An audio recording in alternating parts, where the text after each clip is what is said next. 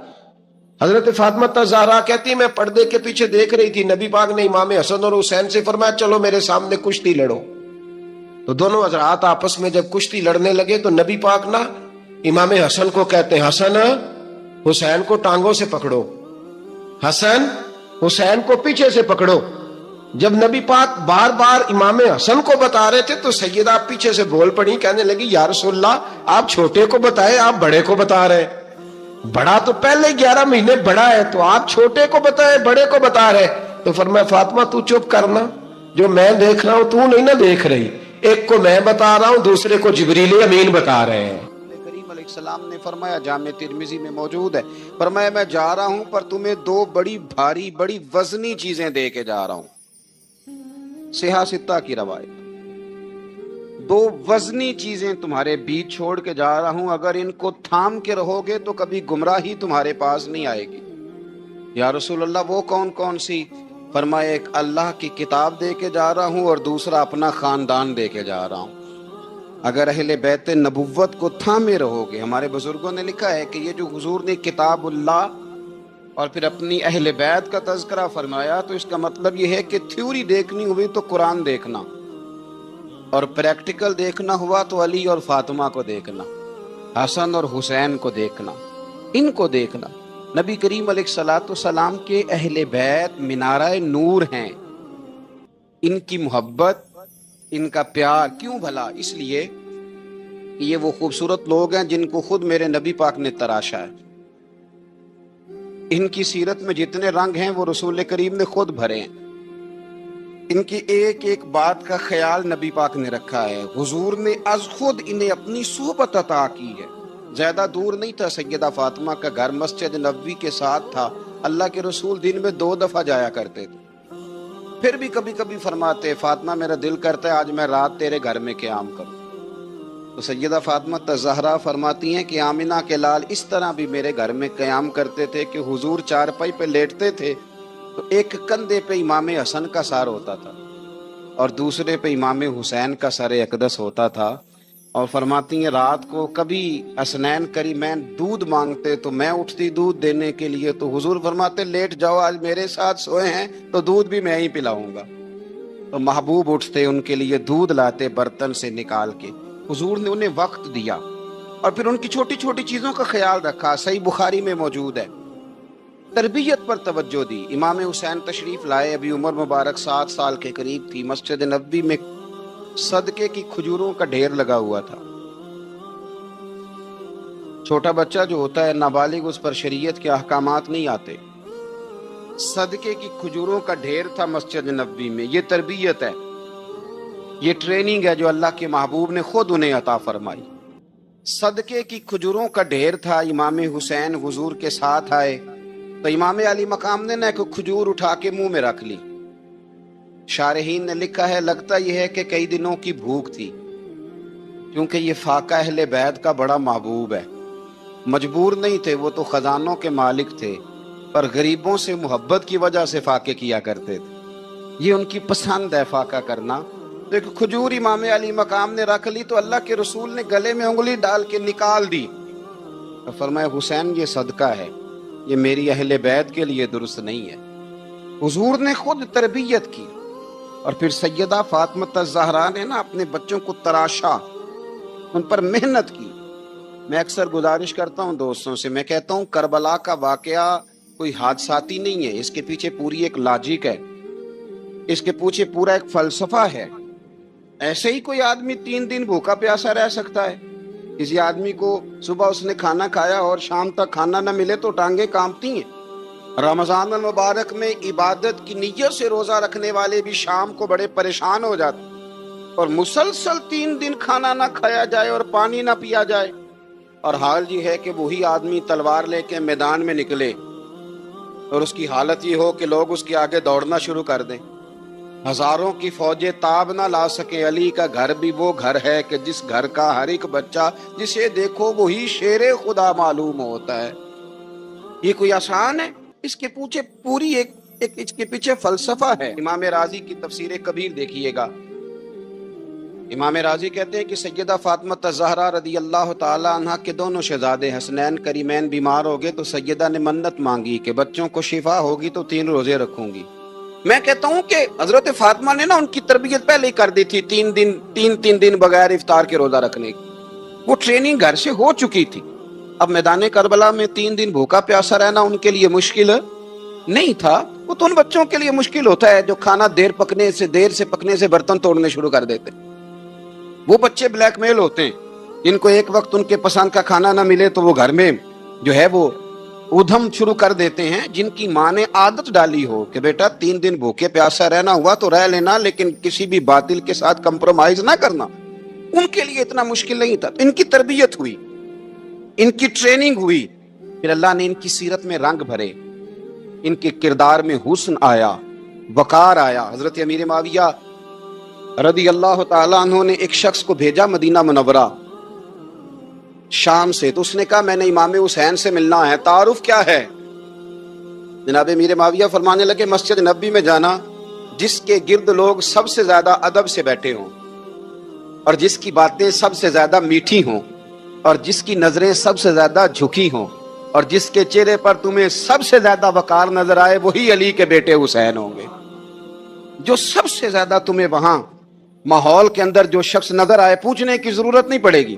وہ شخص کہتا ہے میں مدینے آیا تو میں نے واقعی ایک شخص کو دیکھا، شہد کے گرد مکھیوں کا اتنا ہجوم نہیں ہوتا جتنا امام حسین کے گرد رسول اللہ کے غلاموں کا ہجوم تھا، لیکن نظریں جھکی ہوئی، باتیں میٹھی، لہجہ گداز لفظوں میں رانائی، اور لوگ کئی باتیں پوچھتے تو علی کے صاحبزادے ایک آدھ جملہ بولتے تو لگتا یہ کہ وہ جملہ سیدھا دل میں اترتا چلا جاتا ہے۔ امام علی مقام کے کردار میں کچھ باتیں بڑی زیادہ تھیں، بہت زیادہ تھیں، بڑا حسن تھا۔ ایک بات تو یہ تھی امام حسین رضی اللہ تعالیٰ عنہ کا علم و فضل بڑا کمال کا تھا۔ ایک دفعہ صحابہ میں مسئلہ بن گیا کہ بچہ پیدا ہوتا ہے تو اس کا وظیفہ کیسے لگانا ہے۔ امام حسین کا علم و فضل بتا رہا ہوں، علم و فضل، تو بات بڑی پیچیدہ ہو گئی۔ حضرت عبداللہ ابن زبیر کے پاس لوگ آئے، کہنے لگے کہ آپ بڑے صاحب علم و فضل ہیں، آپ نے حضور علیہ الصلوۃ والسلام کے ساتھ وقت گزارا ہے، تو مسئلے کو حل کریں کہ بچہ پیدا ہونے کے بعد حکومت اگر وظیفہ لگائے گی تو کب لگائے گی؟ جب بحث طول پکڑ گئی، مسئلہ حل نہیں ہوتا تھا، تو حضرت عبداللہ ابن زبیر کہنے لگے ہم سے نہیں حل ہوگا، ایک بندہ ہے جس کے سینے میں رسول اللہ صلی اللہ تعالی علیہ وسلم کے نور نبوت کا فیضان ہے، وہ یہ مسئلہ حل کریں گے۔ تو کہا وہ کون سے؟ آپ فرمانے لگے جب ہم سے مسائل حل نہیں ہوتے تو ہم ان کے علم سے فائدہ اٹھاتے ہیں۔ کہا کون ہے؟ کہا جناب امام حسین۔ تو لوگ حضرت امام حسین کے پاس گئے، کہ حضرت یہ ایک مسئلہ الجھ گیا ہے کہ بچہ پیدا ہو تو وظیفہ کب لگانا ہے؟ فرمایا الجھنے والی بات ہی کوئی نہیں، پیدا ہونے کے بعد جب وہ پہلی دفعہ آواز نکالے تو اس کا وظیفہ لگا دو۔ اس کا مطلب یہ ہے کہ وہ دنیا میں آ گیا ہے، اس نے اپنے آنے کا اظہار کر دیا ہے، اعلان کر دیا ہے، اب اس کا وظیفہ لگا دو۔ تو اس پر پھر صحابہ کا اتفاق ہو گیا۔ امام حسین کے علم سے، فضل سے لوگ فیض اٹھاتے تھے۔ پھر اس کے ساتھ ساتھ امام حسین کا ذوق عبادت بڑا شاندار تھا، بڑا زبردست ذوق۔ علامہ جوزی نے لکھا ہے وکان الحسین رضی اللہ تعالی عنہ فاضلا کثیر الصوم والصلاۃ والحج والصدقۃ وافعال الخیر جمیعا۔ آپ فرماتے ہیں کہ امام حسین زیادہ نمازیں پڑھنے والے، کثرت سے سجدے کرنے والے، کثرت سے روزے رکھنے والے، زیادہ حج کرنے والے، اور امام حسین صدقہ دینے والے اور نیکی کے کاموں میں شدت کرنے والے۔ امام حسین کا جو ذوق عبادت تھا وہ اتنا شاندار تھا کہ آپ فرض نماز کے علاوہ روزانہ 100 رکعت نماز نفل ادا فرمایا کرتے۔ اور امام حسین فرماتے زندگی میں کبھی ایسا نہیں ہوا کہ 3 دن گزر گئے اور حسین کا قرآن پاک ختم نہ ہوا۔ 25 حج کیا امام حسین نے مدینہ منورہ سے مکہ مکرمہ پیدل جا کے، 25 حج۔ اب تو نسبت والے لوگوں کو عبادت کی ضرورت نہیں نا، اللہ ماشاءاللہ کہتے ہیں نسبت بڑی ہے۔ بھئی جن کی نسبت اتنی خاص تھی کہ حضور نے فرمایا یہ فاطمہ کے نہیں میرے بیٹے ہیں، ان کا تو حال یہ ہے کہ فرض کے علاوہ 100 نفل، 3 دن سے پہلے ختم قرآن پاک، 25 حج فرمائے، وہ کس نسبت کی بات کرتا ہے؟ یہ نسبتیں تو ہیں جو انسان کو عبادت کے قریب کرتی ہیں۔ لوگوں نے معیار ہی بدل دیا ہے۔ حضرت سیدنا امام حسین کی شہادت کے بعد حضرت عبداللہ ابن زبیر رضی اللہ تعالیٰ عنہ نے قاتلان حسین سے خطاب کیا اور فرمانے لگے اللہ کی قسم تم نے اس شخص کو شہید کیا ہے جو راتوں کو لمبے لمبے قیام کرتا تھا، اور تم نے اس شخص کو شہید کیا ہے جس سے میں دن میں جب بھی ملتا تھا تو وہ روزے سے ہوتا تھا. تم نے اس شخص کو شہید کیا جو قائم اللیل تھا، صائم الدہر تھا. اس شخص کو تم نے شہید کیا. آپ کو پتہ ہے کہ میدان کربلا میں جب 9 محرم کو ابن سعد نے امام حسین سے کہا کہ جنگ کرو، اگر یزید کی بیعت نہیں کرنی، تو امام حسین نے فرمایا ایک رات کی مہلت دے دو، ایک رات کی مہلت دے دو. حضرت امام زین العابدین کہتے ہیں میں نے اپنے والد گرامی سے عرض کی کہ ابا جی آپ جہاد سے دور جانے والے تو ہیں نہیں، آپ تو جہاد سے پیار کرنے والے ہیں، اور یہ بھی پتہ ہے مجھے کہ یہ جنگ اب ہو کے رہے گی، تو ایک رات کی مہلت لینے کا معنی کیا ہے؟ بھئی کل بھی لڑنا ہے اور رات بھی لڑنا ہے، تو ابا جی ایک رات کی مہلت. سیدنا امام حسین رضی اللہ تعالیٰ عنہ فرمانے لگے بیٹا رات کی مہلت اس لیے لی ہے کہ میں آج رات کھل کے اپنے رب کی عبادت کر لوں، میں استغفار کر لوں، میں لمبے سجدے کروں. اور کہا زین العابدین تو جانتا ہے نا کہ مجھے نماز سے، تلاوت سے، دعا سے اور استغفار سے بڑا پیار ہے. نماز سے مجھے پیار ہے، دعا سے مجھے پیار ہے، استغفار سے مجھے پیار ہے. فرمایا بیٹا میں نے اس لیے نہیں کہ میں چاہتا ہوں ایک رات اور دنیا میں رہوں. تو امام زین العابدین فرماتے ہیں امام علی مقام نے سجدے پہلے بھی بڑے کیے، پر 9-10 کی درمیانی رات جو ان کے سجدے تھے وہ میں نے کبھی نہیں دیکھے. فرماتے ہیں تیمم کے ساتھ وہ رات کی جو عبادتوں کا رنگ تھا وہ میں نے کبھی نہیں دیکھا. امام علی مقام کا عبادت کا ذوق تھا، شوق تھا، لذت تھی. آپ یقین کریں ایسے ایسے عجیب بہانے ہم لوگوں کہتے ہیں میرا نماز میں دل نہیں لگتا، تو میں کہتا ہوں تیرا گپ شپ میں کس طرح لگتا ہے، تیرا موبائل پہ کیسے لگتا ہے بھائی؟ یہ تو بھائی ذوق کی بات ہے. امام حسین کہتے ہیں مجھے قرآن پاک سے پیار ہے، مجھے تلاوت سے پیار ہے، مجھے دعا سے پیار ہے، مجھے استغفار سے پیار. بھائی جس کو جس چیز سے پیار ہوگا دل لگ جائے گا. ہم نے کبھی پیار کیا ہی نہیں اس سے، جن چیزوں سے پیار ہے وہاں دل لگ جاتا ہے. یہ ایک بہانہ ہے، ورنہ کثرت سے عبادت کرنا، ذوق پیدا کرنا، یہ تو اہل اللہ کا طریقہ ہے. والذین یبیتون لربہم سجدا وقیاما، رب کے بندوں کی علامت یہ ہے کہ وہ راتیں سجدے اور قیام میں گزار دیتے ہیں. تو امام حسین کی سیرت کا کمال ہے کہ ذوق عبادت رکھتے تھے. دوسری بات جو امام علی مقام کی سیرت میں بڑی شاندار ہے وہ یہ ہے کہ سخی بڑے تھے. ہو گئی روزے بھی رکھ لیے، اور جب مولا علی شیر خدا روزہ رکھنے کے لیے بیدار ہوئے، سیدہ فاطمہ الزہرا بیدار ہوئی، تو امام حسن اور حسین بھی اٹھ گئے. 7-8 سال کی عمر، اماں جی ہم نے بھی رکھنا ہے. صبح کھجور اور دودھ سے روزہ رکھ لیا گیا. این افطاری کے وقت مولا علی کہتے ہیں فاقے چل رہے تھے، کہیں سے میں جون لایا تھوڑے سے. سیدہ فاطمہ الزہرا نے پیس کر روٹیاں پکائیں. وہ وقت جو بڑا مشکل ہوتا ہے افطار کا، کہتے ہیں اس وقت جب کھانے کے لیے بالکل ہاتھ آگے بڑھنے لگے اور امید تھی کہ ابھی سیدنا بلال اللہ اکبر کہیں گے تو روزہ کھلے گا، لیکن ابھی چند ہی منٹ رہتے تھے کہ دروازے پر ایک فقیر نے صدا دی. کہنے لگا سارے مدینے کے دروازے کھٹکھٹا آیا ہوں، قحط ہے، فاقہ ہے، اے رسول اللہ کے خاندان والو میں یتیم ہوں. کسی نے بتایا ہے کہ اور کوئی دروازہ کھلے نہ کھلے سیدہ کا دروازہ تیرے لیے ضرور کھلے گا. کیا یتیم کو روٹی ملے گی؟ تو حضرت مولا علی نے بچوں کی طرف دیکھا ہی تھا کہ امام حسن ساری روٹیاں جا کے دروازے پہ دے آئے. کھجور اور پانی سے افطار ہو گیا. صبح پھر کھجور اور دودھ سے روزہ رکھا. امام راضی کہتے ہیں این وہ وقت جب افطار کا ٹائم آیا تو پھر دروازے پہ کسی نے صدا دی. کہا اے رسول اللہ کے خاندان والوں میں مسکین ہوں، رات سے روٹی کھائی ہے، نہ صبح کھا سکا نہ دوپہر. کسی نے بتایا ہے کہ اس دروازے سے خالی کوئی نہیں جاتا. امام حسن نے پھر سارا لنگر اٹھایا اور پھر جا کے دے دیا. تیسرا دن پھر ہوا. مجھے لگتا ہے کہ جب افطار کا ٹائم آیا ہوگا نا تو یہ خود ہی سارے دروازے پہ دیکھتے ہوں گے، یہ کوئی آیا نہیں لینے والا ابھی تک. لگتا ہے کہ نظریں دروازے پہ تھیں.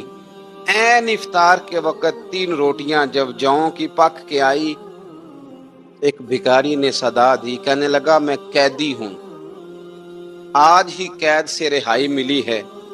پہلے دن کسی کے دروازے پہ صدا ملی ہے، دی ہے روٹی ملے گی.